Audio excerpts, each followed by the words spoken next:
साथियों, सादर प्रणाम। कैसे हैं आप लोग? आशा करता हूं आप स्वस्थ होंगे, मस्त होंगे और अपनी अपनी जगहों पे व्यस्त होंगे। साथियों, आज का दिन की शुरुआत करते हैं हम अपने नए ब्लॉग से, और इस ब्लॉग में आप लास्ट तक बने रहें क्योंकि यह बहुत ही महत्वपूर्ण होने वाला है। आज हम आपको एक विशेष प्रकार का पौधे के बारे में बता रहे हैं जो यहाँ पहाड़ में, हमारे उत्तराखंड पहाड़ों में होता है, और उस पौधे की जानकारी इस प्रकार है। साथियों, आप देख सकते हैं इस पौधे को, आप बिल्कुल नज़दीक से देख सकते हैं। ये पौधा है, आप देख सकते हैं इसकी पत्तियों को। ये इसकी पत्तियां हैं। इसका नाम भीमल होता है, और इसकी पत्तियों का बहुत ही उत्तम चारा होता है पशुओं के लिए। इसके खाने से पशुओं का जो दूध देने का स्तर होता है वो काफ़ी बढ़ जाता है, और पशु इसको बड़े चाव से खाते हैं। यहाँ पहाड़ का ये बहुत ही महत्वपूर्ण पौधा होता है। और आपको बताना चाहूँगा कि इसकी जो ये शाखा है जो आपको दिखाई दे रही है, इस शाखा से एक विशेष प्रकार का रेशा निकलता है। लेकिन उसको निकालने की एक विधि होती है कि जब हम चारे के लिए इस पौधे को निकालते हैं तो इस टहनी को हम काटते हैं, तो इन पत्तियों को हम इस तरह से काट लेते हैं। इस तरह से नीचे गिर गई हैं ये पत्तियां पशुओं के काम आ जाती हैं, पशुओं के चारे का काम आ जाती हैं। और बाकी जो ये जो डंडी है ये बच जाती है। इसको हम कहीं पानी में, जहाँ पे पानी इकट्ठा होता है, तालाब नुमा या टंकी में, खुली जो टंकी होती है उसमें पूरे ये जो टहनियाँ हैं इनका एक गट्ठा बना के उस गड्ढे में डाल देते हैं। और कुछ समय बाद, 15 या 20 या 1 महीने बाद, ये जो रेशा होता है ये सड़ता तो नहीं है, लेकिन ये इससे छूटना शुरू हो जाता है पानी से। और फिर उसको निकाल के, उस रस्सियों को निकाल के, फिर हम इस रेशे को उससे आसानी से निकल जाता है। जब ये 1 या 1.5 महीने ये पानी में रहता है तो उसके बाद इसका रेशा आसानी से निकल जाता है, और उन रेशों का हम रस्सियाँ या अन्य जैसे टोकरी वगैरह बनाते हैं। तो यहाँ का ये मुख्य जो रस्सी बनाने का जो था, ये रेशा बहुत ही महत्वपूर्ण था। इसके अलावा इसका प्रयोग हम पहले साबुन के तौर पे भी करते थे, और यह बहुत ही उत्तम साबुन माना जाता था क्योंकि ये प्योर जड़ी बूटी और प्राकृतिक साबुन इनसे बनता है। तो आपको दिखाते हैं कि किस तरह से इसका साबुन और बाल धोने का शैम्पू तैयार किया जाता है। फिलहाल इसको मैं काट के इस तरह से इसको हम काट लेते हैं। इस तरह से हमने इसको काट लिया है, और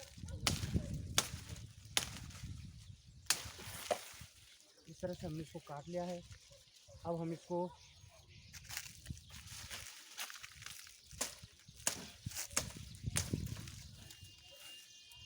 इस तरह से काट लेते हैं। और साथ ही इसका एक फल भी होता है, ये देख सकते हैं। ये फल होता है, इसके अंदर बीज होते हैं, ये देख सकते हैं आप, ये इसके बीज होते हैं। और अभी ये कच्चे हैं, और पकने के बाद काले और मीठे हो जाते हैं। इनको भी यहाँ पे बड़े चाव से खाया जाता था। ये पेट को साफ़ करने में बहुत ही मददगार सिद्ध होता है, भीमल के बीज। और इनको यदि हम डाल देंगे तो पके हुए बीज फिर जमना शुरू हो जाते हैं। आप देख सकते हैं ये बीज। तो अब हम आपको ले चलते हैं दूसरी जगह और दिखाते हैं कि जो ये मैंने पत्तियां इकट्ठी कर रखी हैं इनका किस तरह से शैम्पू और नहाने और बाल धोने में प्रयोग किया जाता है। तो चलिए चलते हैं अब।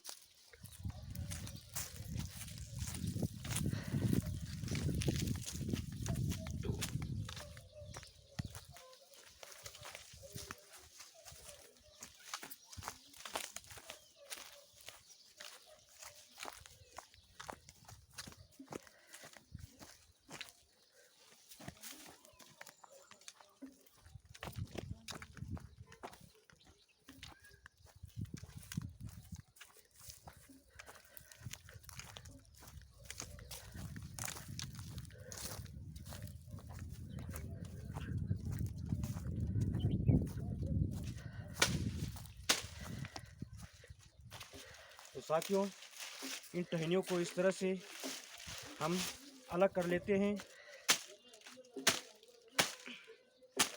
और उसके बाद इसको हम इसका साबुन और शैम्पू बनाने के लिए इसको अच्छी तरह से इस तरह से कूट लेते हैं।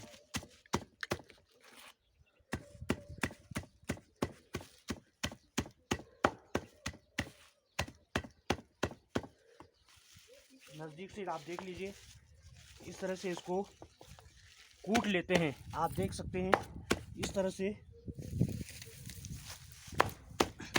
इसको अच्छी तरह से कूट लेते हैं।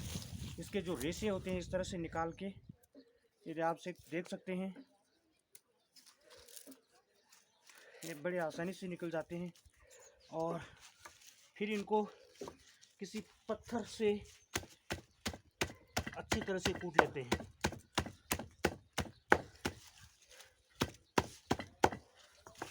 और ये अच्छी तरह से हमने इसको कूट लिया है।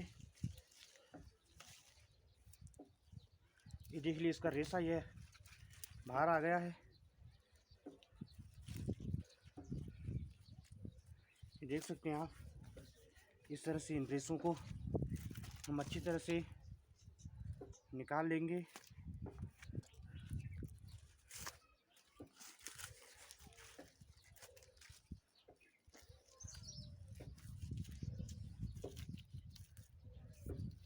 ये रेसे इस तरह से निकल रहे हैं, आप देख सकते हैं। ये इसके रेसे होते हैं, इनसे रस्सियाँ भी बनती है, शैम्पू भी बनता है। कई लोग इसको प्रोसेस करके अब शैम्पू भी बना रहे हैं, प्योर आयुर्वेदिक शैम्पू। ये देख सकते हैं आप,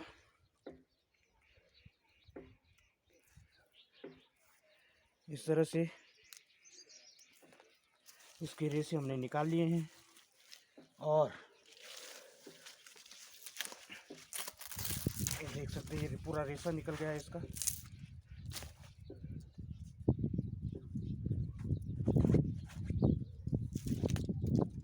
ये रेशा निकल गया है। और फिर इस रेशे को अच्छी ढंग से इस ढंग से हम इसको अच्छे से कूट लेते हैं।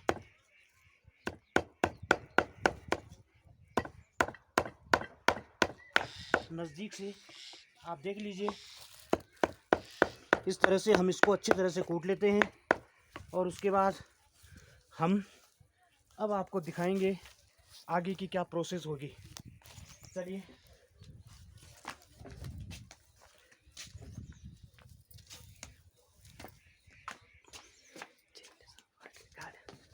अब हम आपको अंदर ले चलते हैं।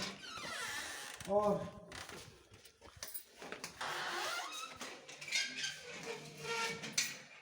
अब आप देख सकते हैं, हम आपको यहाँ पे पूरा दिखाएंगे कि किस तरह से हम ये शैम्पू,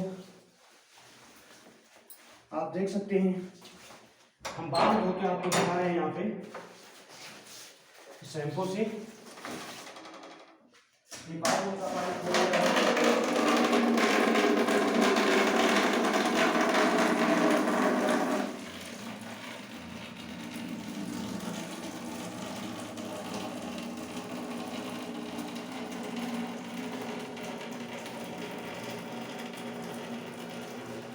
पूरा आपको दिखाएंगे इसमें कि किस तरह से ये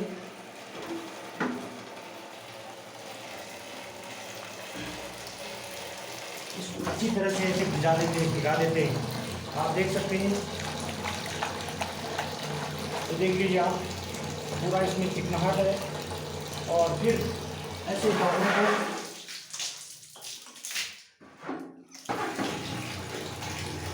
इस तरह से इसको भिगाते हैं।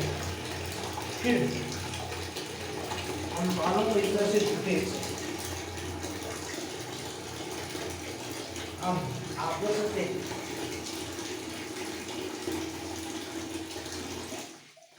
कहीं कोई मिलावट नहीं है। आप देख सकते हैं कितना झाग इसमें आ रहा है। और ये बालों को आप अच्छी तरह से देख सकते हैं। आप ये देख लीजिए, नजदीक से दिखाइए।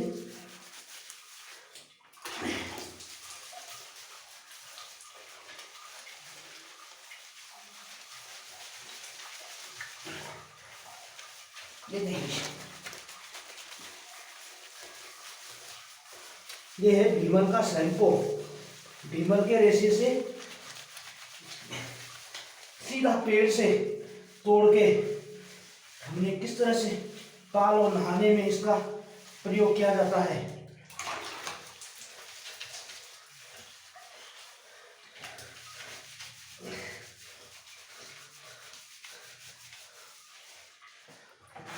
उसके बाद हम इसको फिर अगली बार के लिए ऐसे ही रख देते हैं। फिर पानी में भिगोने के बाद ये 2 या 3 बार इसका प्रयोग में ला सकते हैं। ये हमने यहाँ रख दिया है और उसके बाद हम बालों को अच्छी तरह से धो लेते हैं।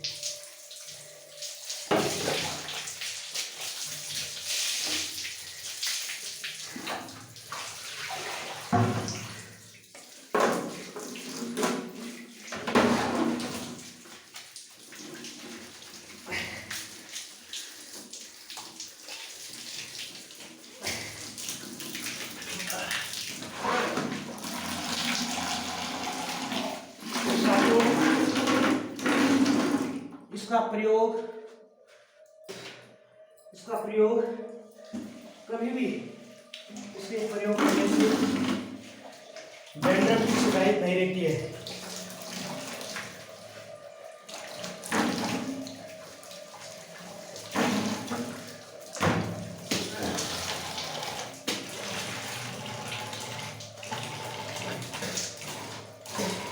अब इसको धुल के फिर एक तौली से बालों को अच्छी तरह से सुखा देते हैं।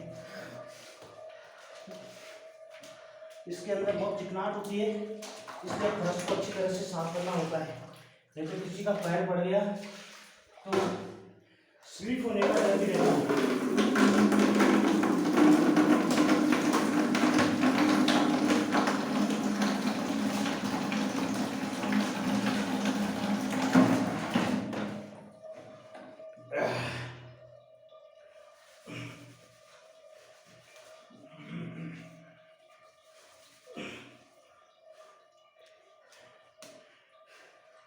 अब आप देख सकते हैं कैसे ये बाल बिल्कुल सिल्की हो गए हैं।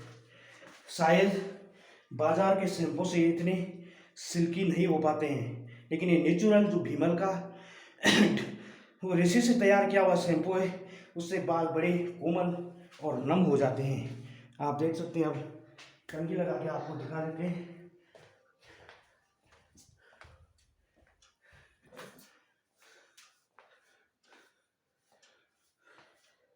कंघी लगाने के बाद आप देख सकते हैं मेरे बालों को कितने सुंदर सिल्की हो गए हैं। ये देख सकते हैं आप।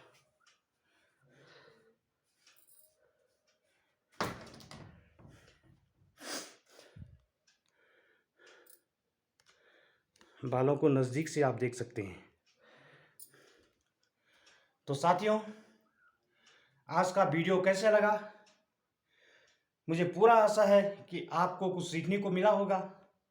तो इस वीडियो को ज़रूर लाइक और शेयर करें और सब्सक्राइब करें और ज़्यादा से ज़्यादा देखें और लोगों को भी इस तरह के वीडियो जिससे कुछ सीखने को मिलता है, लोगों को भी इसको आगे शेयर करने का प्रयास करें। तो आज के वीडियो में साथियों इतना ही। सादर प्रणाम। जय उत्तराखंड।